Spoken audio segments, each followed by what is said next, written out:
Hello, everyone. Sorry, I'm a couple minutes late. I lost how to start my live. I was going to the wrong place, but I am here now. And if you are here, just let me know. And excuse me, sorry. So I'm showing you my desktop because there's a lot of stuff to show you before we get started. And the first thing I'm going to show you are paints. So there's all kinds of different ways you can have watercolor paints. You can have, I don't even have some of them here in front of me. I just have three. So this is a card. This is a card put out by a company called Daniel Smith. They make fantastic watercolor paints. And they just put a little blob of paint on top of this piece of cardstock. And then they tell you a little bit about it. So, for example, here we have a color called Sodalite Genuine, which will probably be a very deep, deep blue. And it's a series 4. It tells you, the light fastness and that kind of thing, all about it. Right now, you don't need to worry about any of that. But what I'm pointing this out to you is because sometimes you can pick these up for free or for a fairly inexpensive, like $1 or something. And you can actually test out some of the different colors before you actually go out and start to purchase paints. The thing about paints is that they come in all kinds of different qualities. And basically, generally speaking, the most expensive paints have the most pigment in them. So they'll be heavier in color. So this is a great option. And it gives you, for a fairly inexpensive amount, it gives you a fair amount to play with. Because in watercolor, a little goes a long way. Then you have what are called pans. So these are pans by a company called Van Gogh. Or that's the line, anyway. And basically, it's just this little, it's very similar to this, only it is a block.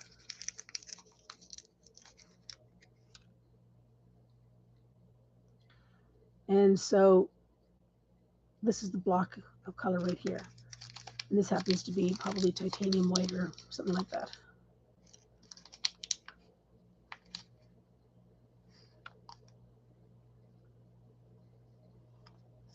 I can't tell what color it is at the moment, but anyway, it looks like it's a white. And then, so then you can just put them back in here. And then in here, this little palette is where you can mix your colors. That comes in a little kit, and so it gives you all these different colors. Comes in a kit, and gives you a brush you can play with as well, which you just pull out one end and you slide it down into. Slide it down into here. This one happens to be broken, but that's okay. Right. So then you've got this nice brush, which is a little bit tough at the moment, so I just break it up, and it's a nice, soft, clean brush.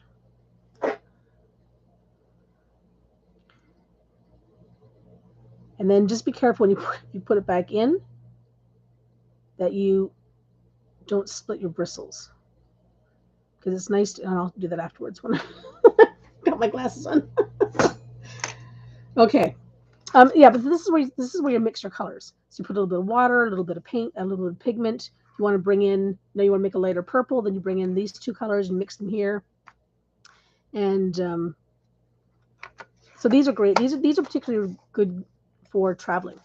Little kits like this. These tend to blow away when you're traveling, and that's all I'm going to tell you about that. And then we've got tubes, and tubes are my personal favorite. And as you can see, there's just a few here, and I just keep them in this little handy dandy tin, so they're all sort of kept together, and I don't lose them. And what I like about these is basically that's what these were. So you just take your tube and you put it down onto your palette. I mean, it's like a little daub, like we have there. And then you can mix. You can keep adding. You're not going to run out of paint. You can just add more to it. But again, a little goes a long way. So you don't need more than this to start with. You don't squeeze out a great big huge amount. Unless you're going to go somewhere and travel with it. Excuse me while this makes a lot of noise. Just a second. Put these back in. Just to get them out of my way.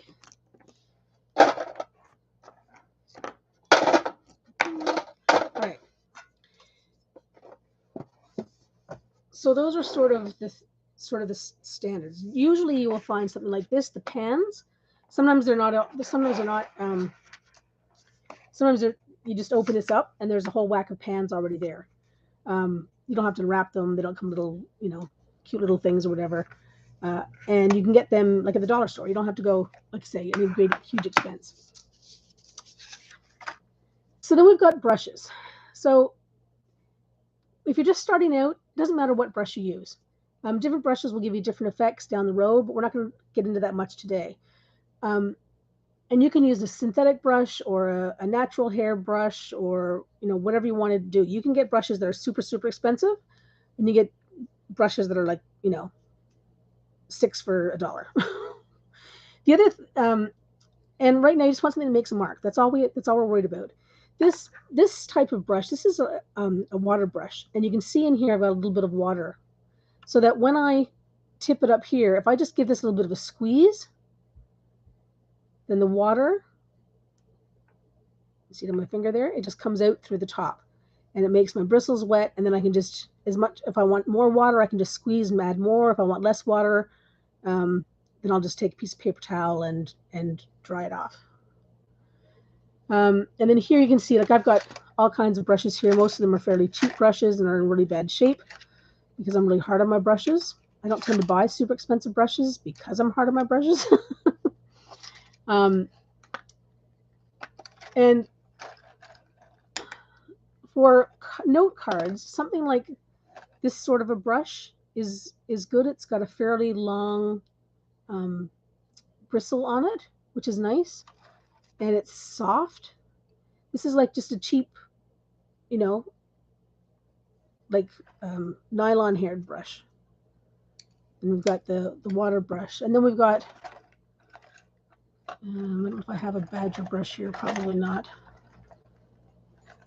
But you've got round brushes and flat brushes, and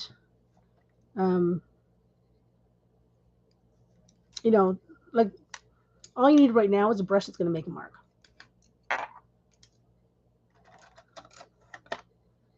So I'm just going to take a couple brushes there, and I'll put them to the side. And then we go to the paper. So the paper,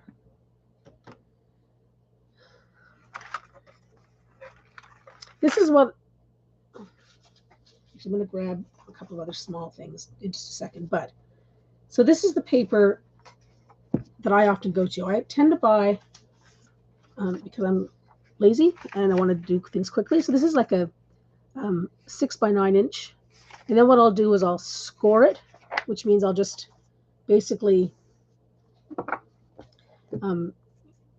score the middle of it so that I can easily fold it over. The thing about watercolor paper is that it's fairly thick. So this particular one that I'm using here is 135 pound or 290 grams, and which means you can't really tell on this very easily, but it's thick. It's thicker than most cardstocks, or than a lot of cardstocks. You can get cold pressed and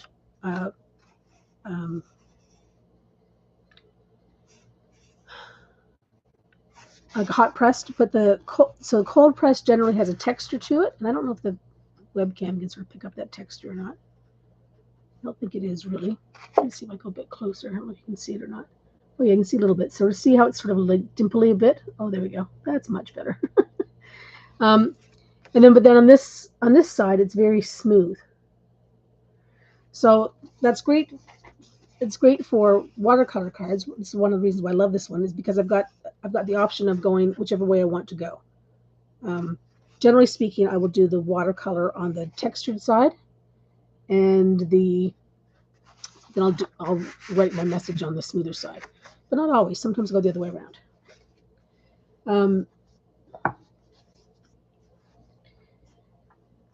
So we've got that. We've also got watercolor paper that's, just give me half a second because I didn't stop and think about this ahead of time. You can get things that are already done in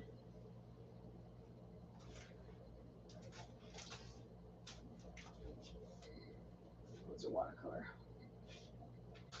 Okay, ironically, 20,000 things I have here, I don't see it. My apologies.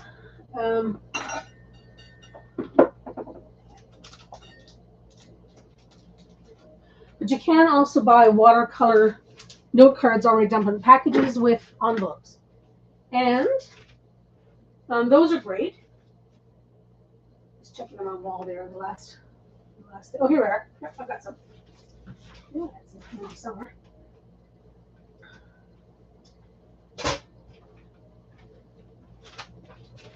Okay.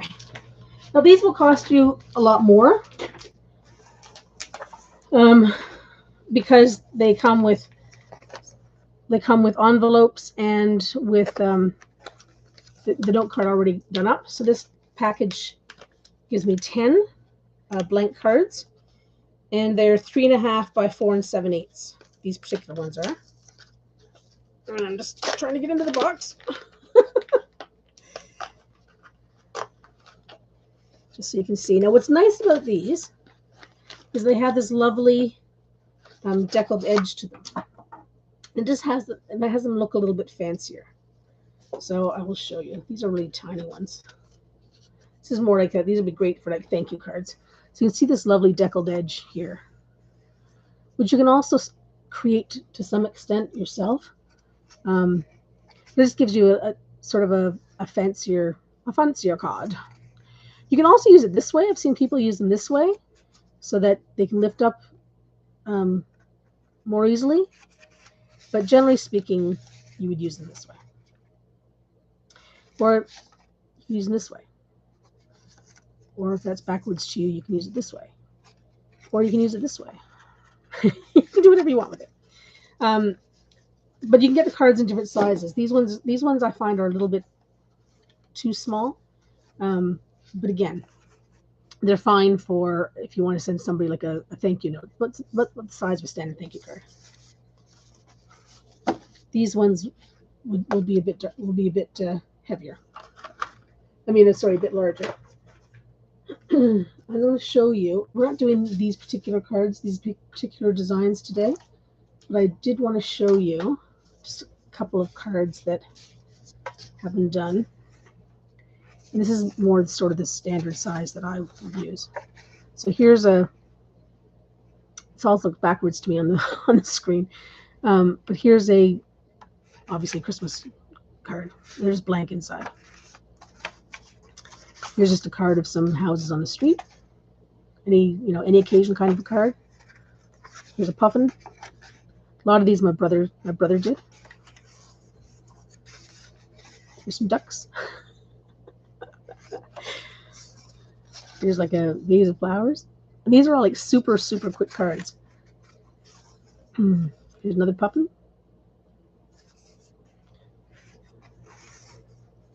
Here's some like fishing gear. And I love this. Just a couple of chickens hanging out. So you can see you can create. I mean, you can put anything you want on the front of your card, and have it speak to any occasion whatsoever. And I have here. Oh, here we go. And these are the ones that I used on the poster. So again, this is just flowers, anything. This doesn't have a deckled edge. This is a very, very thick paper. Happy birthday. Congratulations. You can put whatever message you want. This could be like another birthday one. Is happy birthday. Now I'm going to tell you what I am going to tell you about this is, see how they got this perfectly straight line here? Tape. You can use washi tape, which doesn't have as high of a tack rate if you like. You can use a piece of masking tape if you have masking tape at home. You could use painter's tape, which is also a lower tack sort of thing. And you can actually just draw your candles all the way through and paint. And then when you finish, just peel your paint off, write your message down. Voila, done. Candles are super simple. Okay, so let's get into it. I'm going to grab another pop color page. Oh yeah, the other thing too is you can also have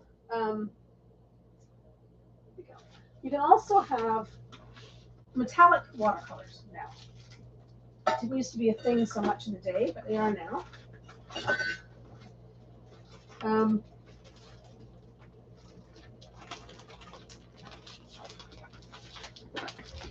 Yeah, so you can use metallic watercolor paints now as well. And it's the same as that one. They just have a, as you would guess, a metallic sheen to them.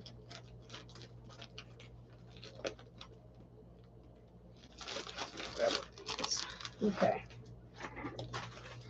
Is this one of the ones that has, yeah. So I'm going to show you, I'll show you this.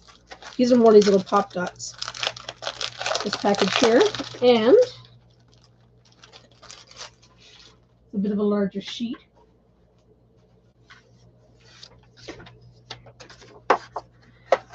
You can see it, particularly down at the bottom. Sort of get sort of a luminescent sort of quality to them. You see that a little bit? Yeah, you can see it there a bit better. Right. So I'm just going to use this. I'm going to use this sheet because it's got some brighter colors on it, and that's what I love to use, like bright colors. Oh, the other thing I should grab for you too is I'll also show you.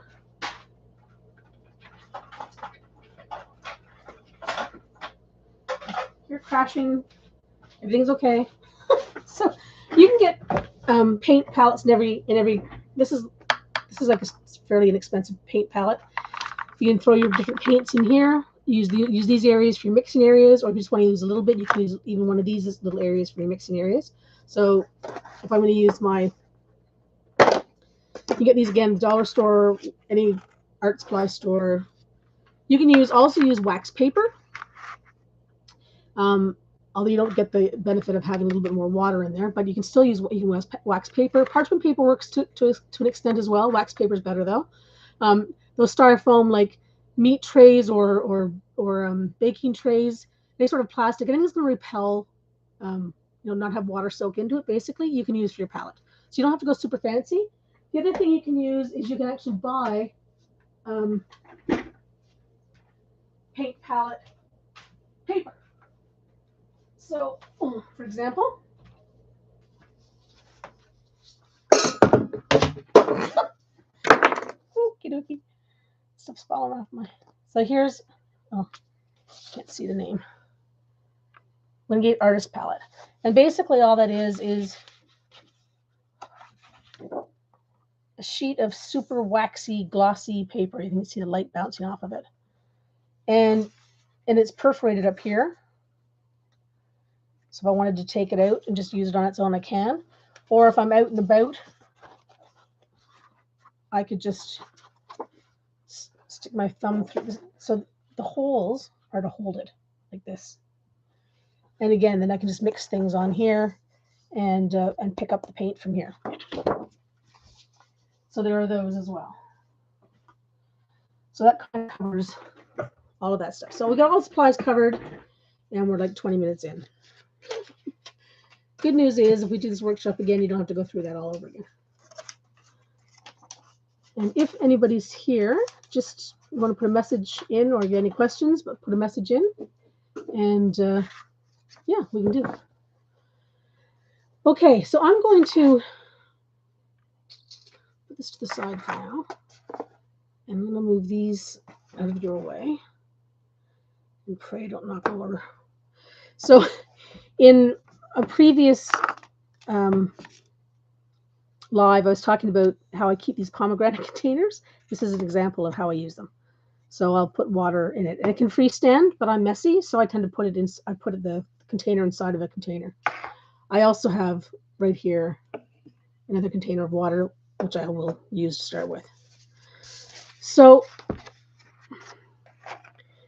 with your watercolor paper, you want to cut it to whatever size you want, and you can do this in two ways. I'm just going to do some backgrounds on a sheet for you. that we can look at, or a few different backgrounds. And what I'll do is I'll mount these afterwards onto another piece of cardstock. So I'll just make it as a background. And then I might mount a message on it. But you can also score your paper, as I mentioned earlier. I'm just going to grab something to score it with. Generally speaking, you can use anything to score, as long as it's not going to cut. Oops. And you can get fancy. You can get things called scoring blades and things like that.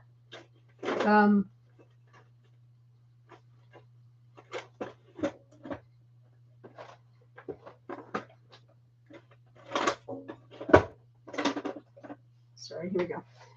I'm just going to use, even though these are scissors, I'm just going to use the edge of that and a straight edge. And I just need a straight edge that's long enough for what it is that I'm doing. So I'm going to take my quilting square, which I happen to have handy.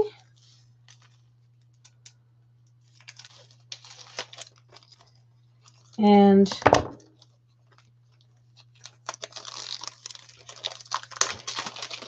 this is a new one, so I'm just taking it out of the plastic. You can use a ruler, you can use whatever you want. So basically, I know that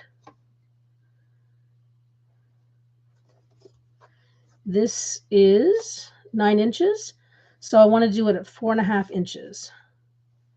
So let's see. So here's 4.5 inches. I'll just line it up. I'm actually going to go over it a little bit here. I'm going to line it up, and I'm going to score it. So what that means is that when I go to fold it, I just scored that quite deep enough. My apologies. So I'm just going to score this a little bit because this cardstock's a bit heavier. This watercolor paper is a bit heavier. I'm going to do this again. There we go. That's better. So I don't know if you can see that line there or not. You can't really. It's sort of right where my thumb is. But when you go to fold it, you just see how easily this folds, and you get a fairly nice fresh. Now I because I did this twice, unfortunately it took part of one line and part of another. So as you can see, it went crooked. Had I not scored the same space twice, it would have followed right along the way. So I'll grab another one here.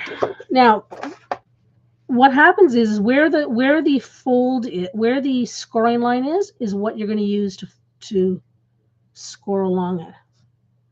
So what I mean by that is the line will, the side that the line is on is the way you're going to score your paper. You're not going to try to go for the opposite side. So if I score on the rough side, like this paper has a rough and a smooth side, if I score on the rough side, then that will be the outside of my card. Here we go. Here we go. Now, when I have a straight edge like that, see how I've left a little bit of a lip there? I like that because it's easier to open the card, in my humble opinion. And what I'll often do is on the inside of it, I'll either put a piece of tape or I'll put a decorative design that'll just come up on the inside of the card.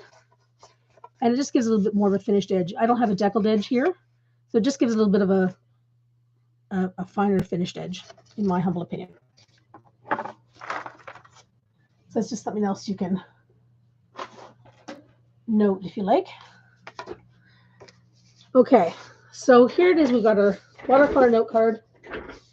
We've got our paintbrush. We've got some paint. Now what? So there are there are all kinds of different techniques. There are things that are called wet on wet, which means you just basically take some water on its own,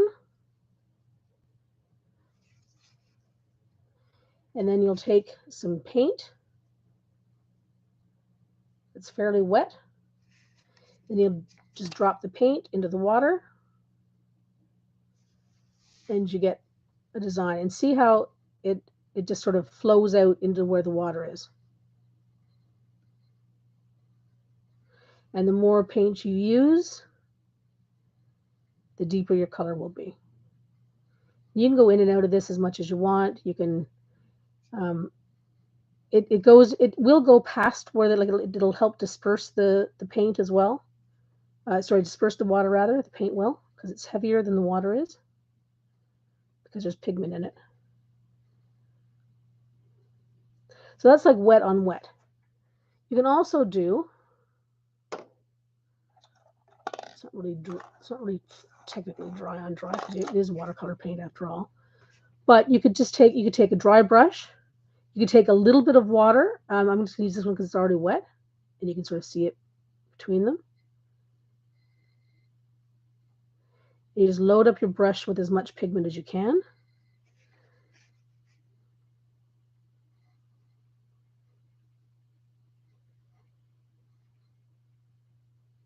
And then I'm just dabbing, basically.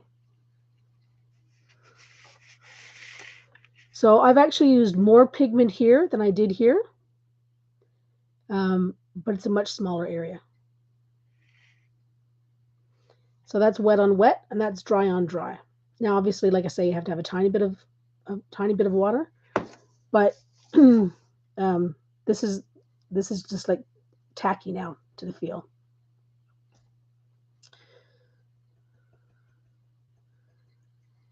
Okay, so those are sort of two of the basic techniques. Now, ideally, in an ideal world, you let this dry so that it doesn't all pool on one side or the other. But I'm going to just, we're just doing some backgrounds right now. So, and yeah, in the first background, we're just going to do polka dots.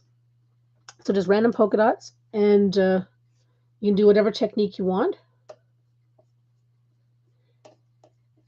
I mean, sorry, whatever technique, whatever colors you want. My apologies. And, you can go back in and I'm just going to drag this around a bit just so it's not quite so puddled with water.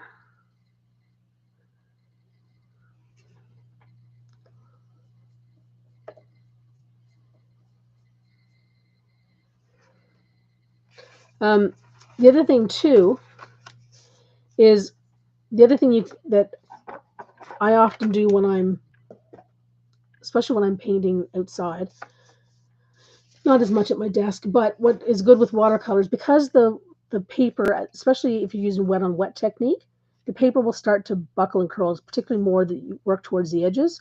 So you will often see watercolor artists will tape their paper down, and it gives it a really nice clean edge when you take the tape off. I don't often do it because, well, for what I'm doing, I'm not doing like a huge watercolor that I'm going to sell to somebody to start with, and secondly, then what I do afterwards, I'll just flatten the design afterwards with some heavy books, because I tend to want to move my pages around a lot more, and I mean, obviously I couldn't do that if I was taped to the desk, but you could tape it to a board, you could tape it to a book, you could tape it to whatever, as long as it's a hard surface underneath it. But it does give you a really nice finished edge on the edge of designs. I don't think I have anything here that really has that.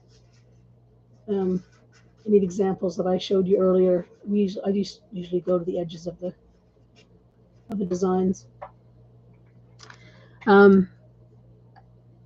So another thing you can do is the other joy about watercolors is, okay, it's still wet, it's good. So is that you can use the same brush, and then I could just let's take this iridescent gold. Okay, we'll take this iridescent gold. Actually, no, I don't want to do the iridescent gold. Take it all back, sorry. Let's go in with sort of a red. Let's go in with this lapis lazuli color here now. I want to make it fairly wet. And then I'm just going to go here and draw another polka dot over it.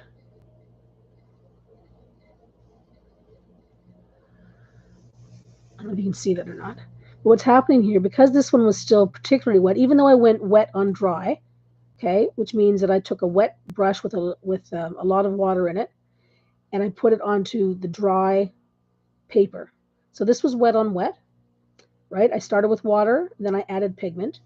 This was, dry on dry, which is basically a mainly pigment on the brush onto a dry piece of watercolor paper. And this one here was wet on dry. So I used a wet brush and I just put it down onto a dry paper. And it gives you a little bit of a different look. Now it bled in, because this was a little bit wet, it bled into the wet on wet a bit more. Just coming in and just adding a bit more pigment to it, a bit more color to it. So you will see, what I'm trying to show you is that you will see that the pigment will flow wherever the water takes it. So if this was particularly wet, this would have flown right in even more so than just hitting on the edge of it.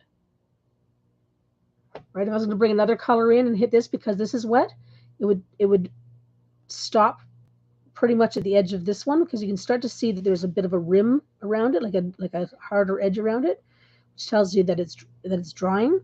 And then so the pigment would more or less stop there, but would flow into this one because it's still a bit wet. So those are something else you sort of need to think about when you're doing whatever your design is. So I'm just going to do a lot of random polka dots, and then you can just sort of see how you get a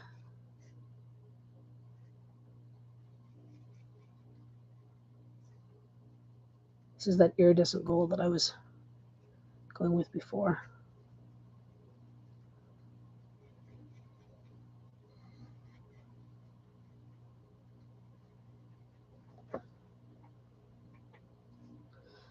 Okay, let's do, just for the sake of time, I'm just going to do a lot of wet on wet. So I'm just going to make some polka dots with water.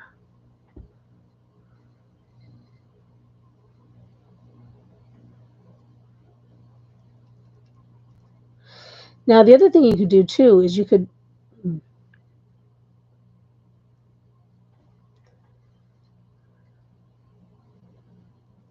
I don't want to give you too many ideas at one time, but you can go back in afterwards. You can when something's wet like this first one was, you can go back in and actually add in extra texture with different things. You could take some saran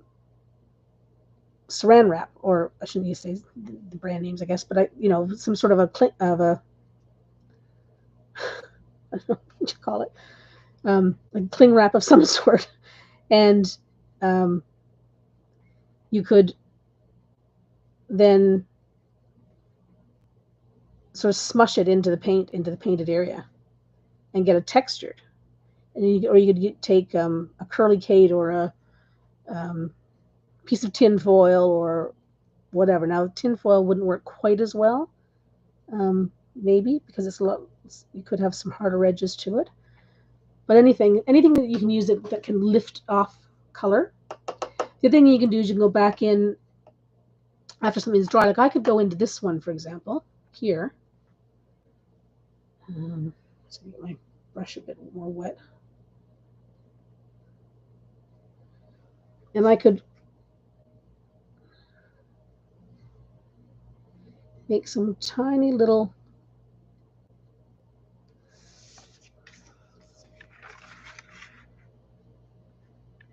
So I made some dots within the, so what I've done there is I've actually lifted paint off.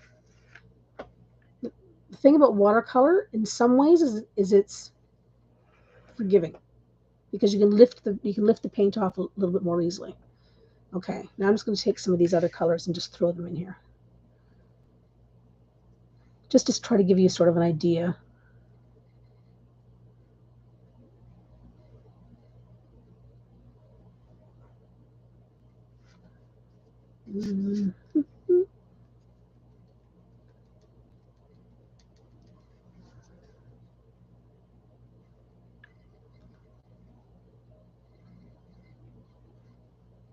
And you wouldn't necessarily use every color that you've got here. You probably choose, I tend to work in odd numbers, so like 3 or 5 or that colors.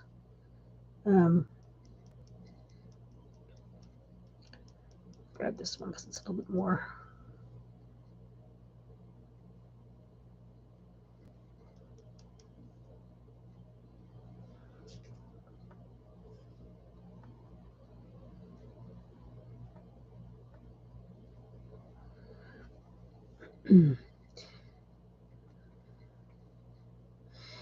Okay, so I'm just going to move on basically, but you can fill your whole bit of cardstock or watercolor paper just with your polka dots, and then go from there. And then, like I say, if you like, you can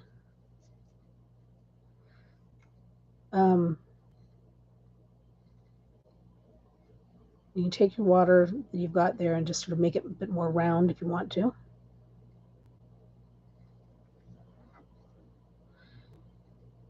Or if it's stretched out, you can just go with the stretch. Go with the flow of the water. And then that could be a background. Now, what you could do too is if you wanted to write a message, you could either you could not put watercolor through the middle of it, and then you could write your message, congratulations, happy birthday, get well soon, or whatever you want. You can go back in with your marker and write that in afterwards. If you've covered the whole background, you can just take a small bit of, it could be the same watercolor paper or something else, and you can just write it out on a scrap or a smaller piece, and then just attach it after the fact with some double-sided tape, or what they call pop dots. Sometimes you go to the dollar store or wherever, and you get like an adhesive foam tape, and it's often on both sides it's sticky. So that's actually nice because it lifts the message off the top a tiny bit. I didn't think about making an example of that, but I can do that. I'll post some more examples when I do them this weekend. I'll post them next week. So even if you didn't think of doing a message beforehand, particularly today where I didn't mention it, you could add a message afterwards. So just as you've done polka dots, you can also do, I'm just going to flip this around. You can also do, stripes.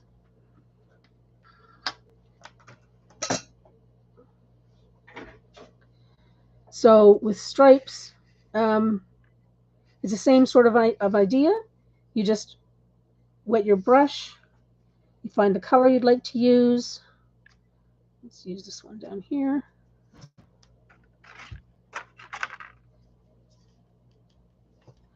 And you literally just draw a stripe.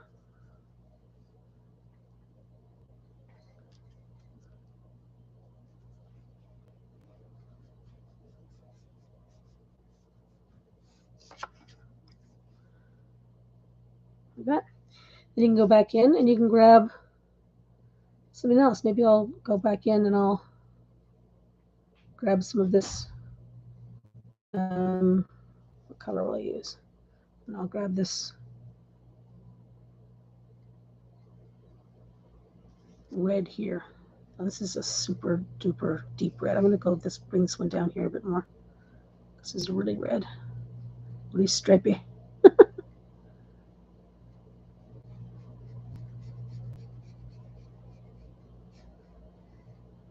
definitely a focal red, eh? Now, the thing about watercolor is you want to keep it, whoops, loose.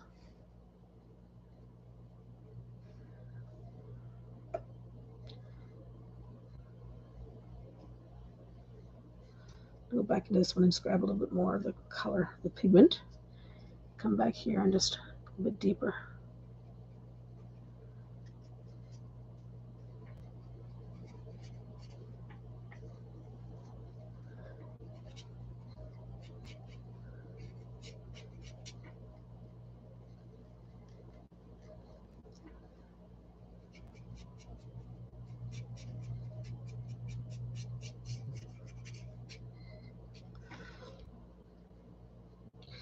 You could decide that you don't want to do just stripes. You might want to do something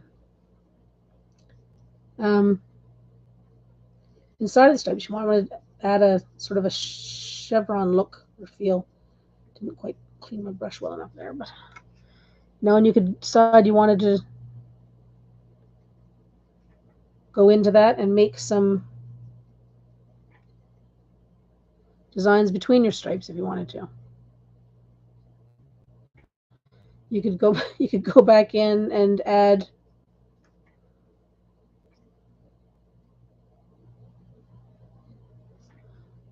some designs inside your designs.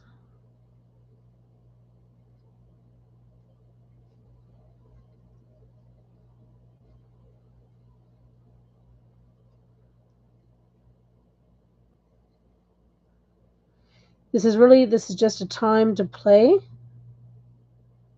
and learn what your brushes, the brush that you have at the moment can do. You know, it's a little bit different. Like you could take the whole length of your brush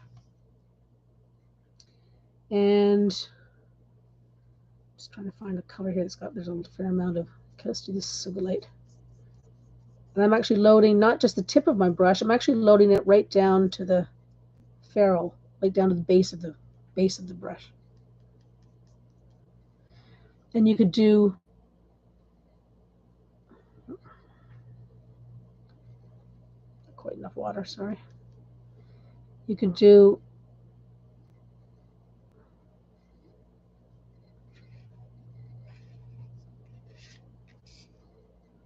a flower of sorts, if you so wanted, if you so wished. And the more you press on the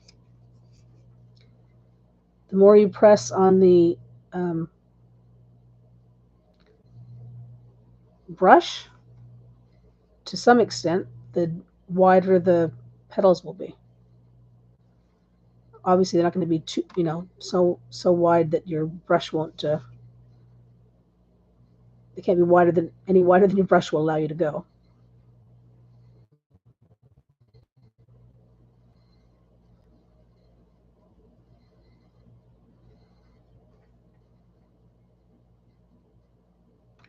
And you could build up a whole flower this way. This would just be like a base.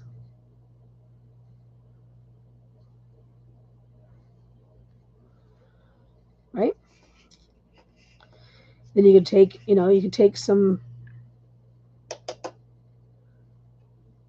draw your brush off a little bit more. You can't see me draw my brush, but I was drawing my brush off with my, and you could go in and take a bit of a green, and you could draw like a stem if you wanted to, just by using the tip. You draw leaves.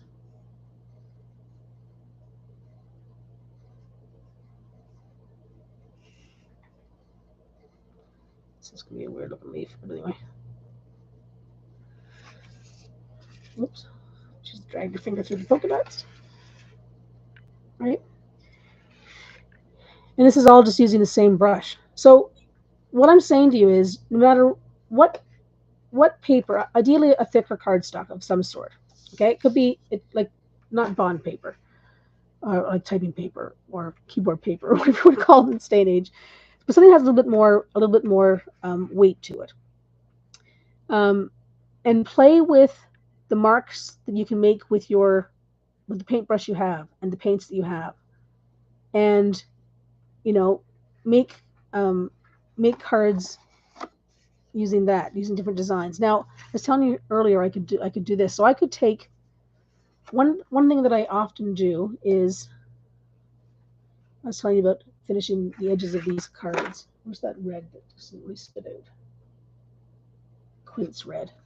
I might take just the very edge of this card and just touch it, just basically kiss it with that color.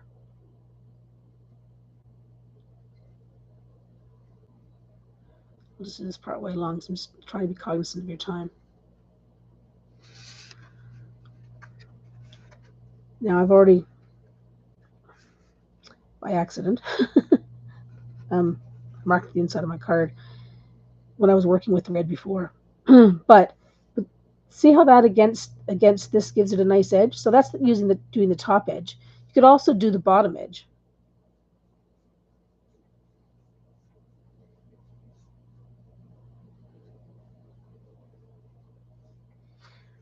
Okay, so if I did the bottom edge and then I brought that to it, gives it a sort of a different look again. You could do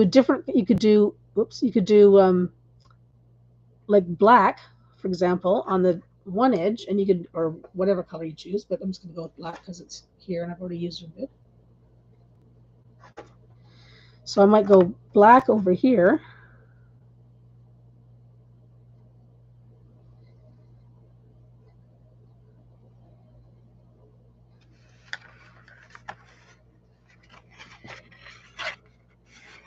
Now I'll probably go deeper black, but the idea you can go, it just even just those little tiny things like that will give you a difference in what a finished look will look like. So those are just some super basic techniques and ideas you can have for watercolor cards. Now, I'm going to do a small series of these, and we'll actually do some cards similar to the ones like these examples that I showed you. Okay, because these are also very simple. Same sort of idea. Only you're going to make, instead of making polka dots, you're going to make sticks, basically. Then you can go back in with, once they're dry, you can go back in with some other colors and, make your designs, like polka dots or stripes or whatever. And then you can pick if you had a metallic-y paint, you could paint your flame on that way, or you could use a metallic marker if you wanted to. But yeah, they're just fun. So just sort of think about what occasions you have. So that you would like to give cards for, and then just have a lot of the backgrounds and stuff made. You can go back in and add the messages later, right? This is happy birthday, but it could be a happy anniversary, for example, right?